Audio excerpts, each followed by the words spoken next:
Hi everyone, welcome back to the channel, The College Process. Once again, I'm Ed from Principia Prep, and today we're going to be going over what is the FAFSA form. But before we begin, if you are new to the channel and looking for additional college content, please hit the subscribe button down below. It will notify you when new videos do come out. As well as we are still running the James Russo Memorial Scholarship for seniors going off to college, the scholarship program we run here at Principia, where we give away thousands and thousands of dollars every year to students going off to college. If you want more information about the James Russo Memorial Scholarship, down below in the description is the link to the video explaining how our scholarship program works here at Principia.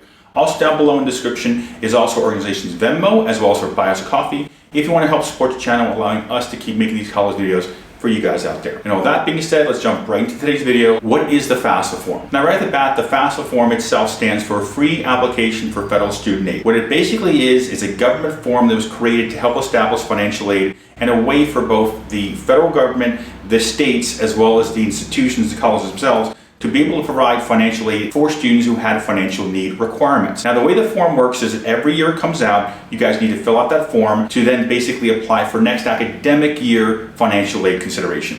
Now the form came out in 1992 by Congress, basically reformatting the whole process, seeking for the higher education authorities, basically U.S. Department of Education, to be able to help out every single college determine and figure out what best ways to help families afford the college process. Typically, you want to get the FAFSA filled out within the first 3 to 4 months of the form coming out. So if it comes out in October, in most cases, you want to get it done by either January or February. By doing so, you get basically all coverage. And what I mean by all coverage is, since the FAFSA form is utilized to give out federal aid, state aid, and institutional aid, college aid, it has technically 3 different deadlines. The first deadline, the earliest deadline, is typically the college's deadline for when they wanted to consider you for their own institutional aid money.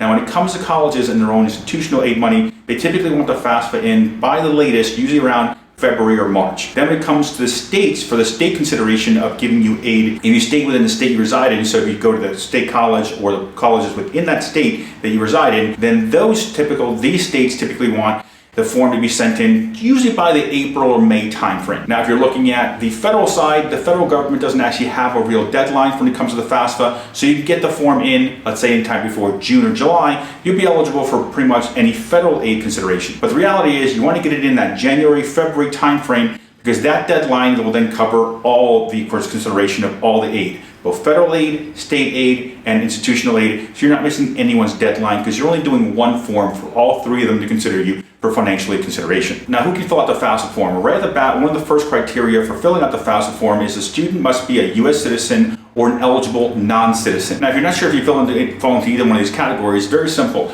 Right here on the right, I'm going to put all the categories that count or are eligible to fill out the FAFSA form for financial aid consideration utilizing this form. Now, some states do utilize their own applications for state aid specifically if the FAFSA form is not able to be sent in because of a citizenship issue. I would definitely check with your state, your agency, to see if the FAFSA was not able to be filled out, if you can just fill out their state agency, because many state agencies will allow you to fill out the state form just to be considered for state eligibility, not obviously for federal or institutional aid, but at least you get one of the criteria if you're not eligible through the FAFSA requirements. And now that we know that 3 different organizations are utilizing the FAFSA to provide us financial aid assistance, let's talk about how those 3 different criteria break down based on utilizing the FAFSA. Now on the federal side, you're essentially eligible for 3 different types of financial aid assistance based on you filling out the FAFSA form.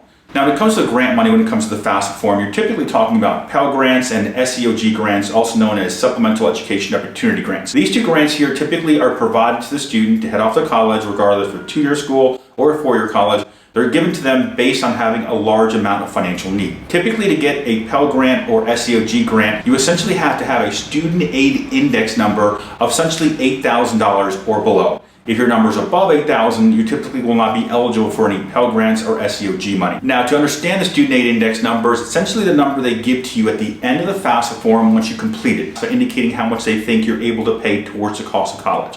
And that's basically the bare minimum of what they expect you to pay. Because regardless of what that number is, what you'll notice is every single college out there will utilize what the FAFSA says your ability to pay is different. Some colleges will give you a bunch of money based on that number. Some schools will give you nothing based on that number. The second thing the FAFSA will help you get established is work study programs. Now, when it comes to work study, essentially it's a job the student will have on campus. Essentially, the government just gives the schools a bunch of money and says employ your students to help out on campus. Now, the work study programs are typically pretty small in the amount they give you. They'll range anywhere typically from $2,000 to $4,000 for the whole academic year. So they don't give you that much money to work towards to help pay for the college expenses of any kind. And then the third opportunity you'll have here from the FAFSA form being filled out on the federal side will be loans. Now, when it comes to loans, for freshman year, you'll be offered $5,500 in federal loans. For sophomore year, $6,500, and junior and senior year, you'll be offered $7,500 in federal loans.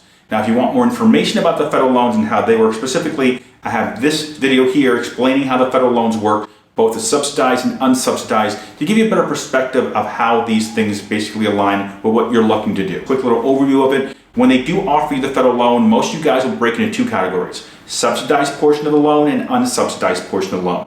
The subsidized portion basically is the amount that the government's paying the interest on while your student's in school up to 6 months after they graduate. The unsubsidized money is growing on itself, so you can elect, by the way, to choose both loans or either one, yes to the interest only and no to the interest bearing, so it's up to you. So now we got the federal part out of the way, let's talk about the state part. Now, if you stay within the state you reside in, essentially the state you're a student where they went to high school and graduated from in many cases, or the state where you have a primary residence, call it. If your student stays in that state and you fill out the FAFSA form, in some cases you're also eligible for additional state funding.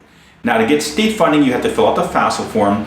Most states that give out money, like California, New York, New Jersey, Pennsylvania, etc., these states typically require a student aid index number of usually around 10,000 or below. Just to give you an idea, if you go on the FAFSA after you do the form and you see a student aid index number that's 15,000 or 20,000 or higher, it's very unlikely you guys will be eligible for any state aid. But that being said, usually around $10,000 of student aid index will provide you with state aid availability, essentially grant money, to attend in state institutions.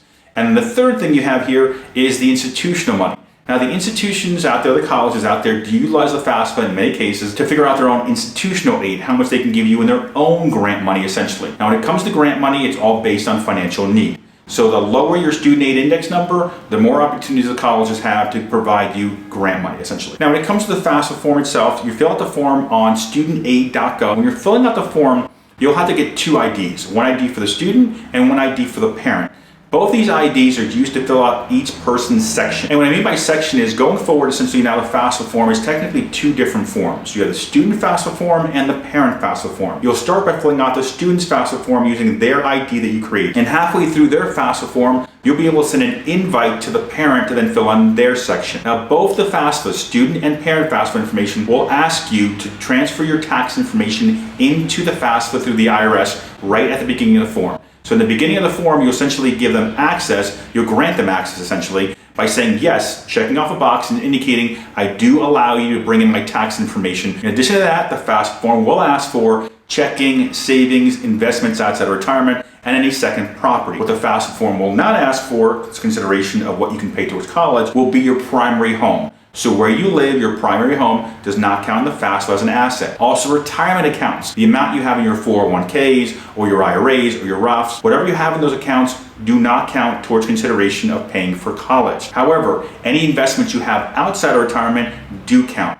Any investments, not just in the stock market, but also in real estate, secondary properties, the value of those do count. So when it comes to the FAFSA form itself, you essentially want to fill out this form every academic year prior to the year you're going into college. So in senior year of high school, you're filling it out once it becomes available for consideration of freshman year in college. And then when freshman year in college starts, then you're filling it out again once it becomes available for sophomore year, and then sophomore year for junior year, and junior year for senior year, and etc. That being said, if you are a senior in college right now and you're thinking, do I have to fill out the FAFSA again next year for grad school? The answer is yes. You can still fill out the FAFSA form for grad school, but in many cases, the only thing they're going to offer you for grad school, unfortunately, is federal loans, because there's very limited amounts of funds out there for free money whether you fill out the FAFSA form or not for grad school. And all that being said, if you do enjoy today's video, do like today's content, please leave us a like and a comment. It does help the channel. As well as if you do need help in the process, whether it be filling out the FAFSA form or anything to do with the financial aid process or admissions, please feel free to reach out to us. We do help families out every year with the financial aid and admissions process. The easiest way to reach me is text message. The second fastest way is email. I'm usually not able to answer the phone, but I am able to return your call, but it usually takes about a week or two to get back to you. So the fastest way, once again, is either text message or email. Other than that, thank you for watching today's video. Once again, my name is Ed from Principia Prep.